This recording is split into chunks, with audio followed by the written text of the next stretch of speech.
ये एक उजला और धूप भरा सुबह था। एक आरामदायक छोटे से गांव में, जहां छोटे छोटे बिल्ली के बच्चे रहते थे। एक बिल्ली का बच्चा जब अटारी में खेल रहा था, उसे कुछ बहुत पुराना और खास मिला। एक जंगल का नक्शा। बिल्ली के बच्चों ने उस नक्शे को घेर लिया। उनकी आंखें चमक रही थीं। एक रोमांच। उन्होंने मियाव किया। उन्होंने अपनी छोटी छोटी खोजी टोपी पहनी, अपना सामान बांधा और तैयार हो गए। उन्होंने अपने गांव को अलविदा कहा। उनकी पैबंद लगी कमीज शलवार हवा में लहरा रही थी और वे बड़े हरे जंगल के किनारे की ओर चल पड़े। लंबे पत्ते, लटकती बेलें और फूलों की मीठी खुशबू हवा में फैली थी। जंगल जादुई था और आश्चर्य से भरा हुआ।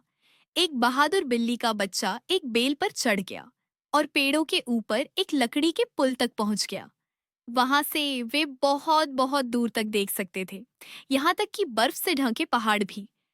एक धूप भरी खुली जगह में चमकती तितलियां उनके चारों ओर घूमने और नाचने लगीं।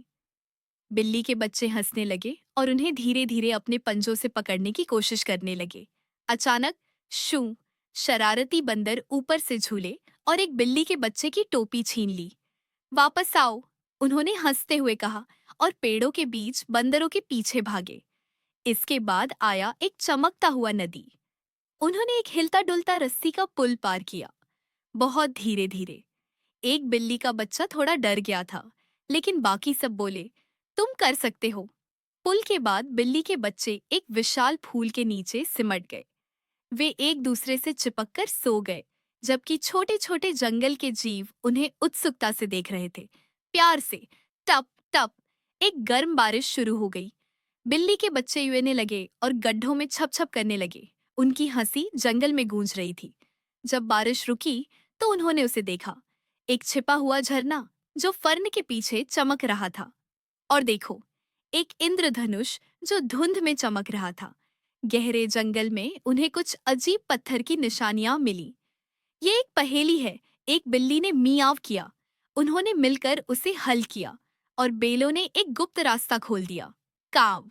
इस तरफ एक रंग बिरंगा तोता नीचे उड़कर आया और मजेदार आवाजों और पंख फड़फड़ाते हुए उन्हें रास्ता दिखाने लगा। मेरे पीछे आओ। आखिरकार उन्होंने उसे पाया, एक चमकता हुआ जंगल का बगीचा जो जादुई पौधों, चमकते रत्नों और नरम हवा से भरा था। यह किसी सपने जैसा था। बिल्ली के बच्चे अपने गांव लौटे, थके हुए लेकिन खुश।